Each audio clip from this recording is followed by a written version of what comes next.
Hello everyone, welcome back to math with Jui. मैं हूँ जुई और चलिए स्टार्ट करते हैं आज का class.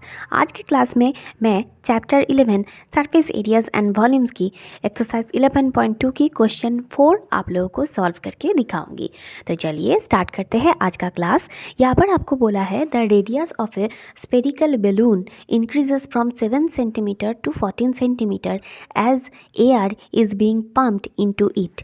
Find the ratio of surface areas of the balloon in the two cases।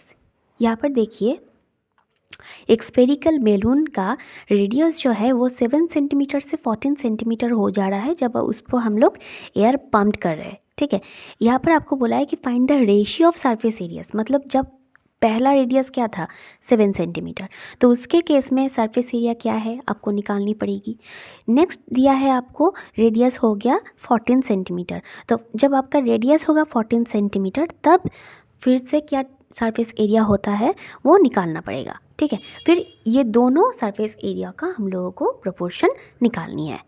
ठीक है, मैथ हम लोगों ने समझ लिया है और एक बार झट से हम लोग जो स्पेरिकल बैलून मतलब एक स्पेयर का जो सरफेस एरिया का फॉर्मूला है वो जान लेते हैं। एक स्पेयर का सरफेस एरिया का फॉर्मूला क्या होता है 4πr²। ओके, तो चलो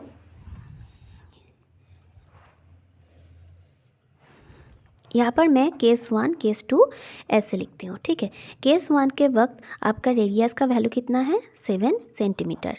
okay, therefore surface area of balloon equal to 4πr²। ठीक है, 4 इंटू मैं पाई को पाई ही रखूँगी और कुछ नहीं करूँगी, और r² को 7 इंटू 7 ऐसे लिखूँगी। ओके, नेक्स्ट केस 2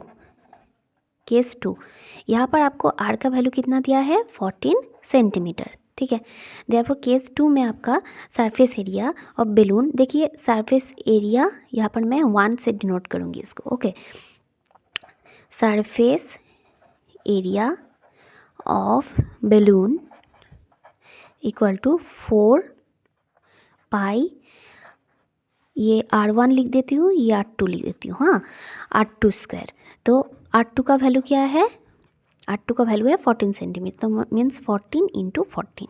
अब क्या करनी है, ये जो केस 2 का जो सरफेस एरिया है इसको मैं ऐसे 2 से डिनोट करूँगी। ओके, अब हम लोग को क्या बोला है कि find the ratio of surface areas of the balloon in the 2 cases. ठीक है, आपको रेशियो निकालनी है।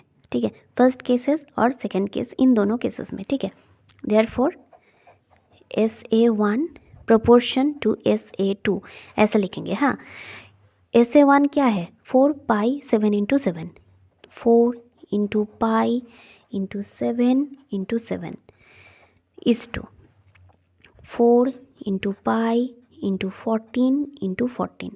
अब देखो यहाँ पर कैलकुलेशन कितनी आसानी हो जाती है, कितने आसानी से हम लोग ये कैलकुलेशन करते हैं। अब देखो प्रोपोर्शन का मतलब क्या है, जो ऊपर का पार्ट है वो ऊपर बैठता है, मीन्स 4π इंटू 7 ये ऊपर बैठेगा, और प्रोपोर्शन साइन देखिए जो नेक्स्ट जो पार्ट है ये नीचे बैठ जाता है। ठीक है, 1/, करके नीचे बैठ जाता है, मतलब 4 इंटू पाई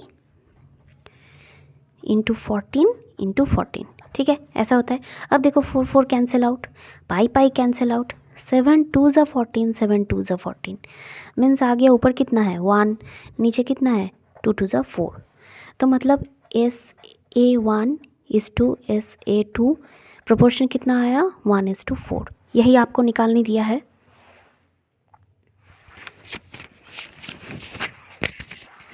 यही आपको निकालने के लिए दिया है।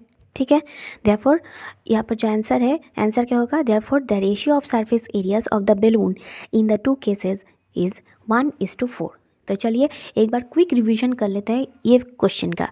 ये क्वेश्चन बहुत ही टेक्निकली हम लोगों ने सॉल्व किया है। यहाँ पर देखिए क्योंकि दोनों ही केसेस में हम लोग सरफेस एरिया निकाल रहे हैं, और सरफेस एरिया का इनिशियल जो टर्म्स है विच इज़ 4π, तो दोनों ही केसेस में क्योंकि 4π है हम लोग को प्रोपोर्शन निकालनी है, तो इसीलिए मैंने देखो 4π को 4π ही रखा है और फर्दर कैलकुलेशन नहीं किया है। ठीक है, तो पहले केसेस में मैंने जो R1 है, R1 क्या है 7 सेंटीमीटर है, और दूसरे केसेस में R2 क्या है 14 सेंटीमीटर है। तो मैंने अब बस वैल्यू पुट किया है 4πr1²। नेक्स्ट केस में मैंने जब a से 2 निकाला है तब 4πr2² किया है। अब क्या किया है, a से 1 a से 2, ठीक है, करके 4π कैंसिल आउट हो जा रहा है। 7 2 14, 7 2 14, वेरी इजी कैलकुलेशन हो जा रहा है। 1/4 हम लोग को आंसर मिल जा रहा है, therefore 1/4 means 1:4। Okay so class, उम्मीद है कि आज का क्लास ये आपको बहुत ही अच्छा लगा होगा। ये वाला वीडियो आपको बहुत ही अच्छा लगा है।